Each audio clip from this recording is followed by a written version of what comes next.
জয় মা তারা, জয় মা তারা, জয় মা তারা। আজ 6 অক্টোবর 2024, আমাদের তারা মায়ের সেবা পালার দিন। মায়ের রাজবেশ সিঙ্গার প্রত্যেকে দর্শন করুন। সকালে মায়ের আরতির পর রাজবেশ যে মায়ের হয়, সেই রাজবেশ প্রত্যেকে দর্শন করুন। জয় তারা মা। মা সকলের মঙ্গল করুক, সবাইকে ভালো রাখুক, সুস্থ রাখুক।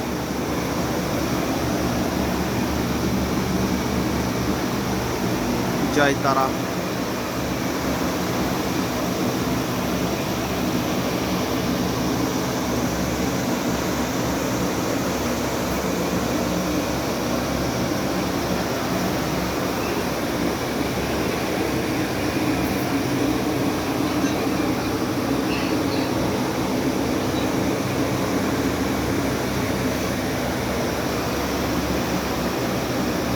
জয় মা, জয় মা, জয় মা, জয় তারা, জয়।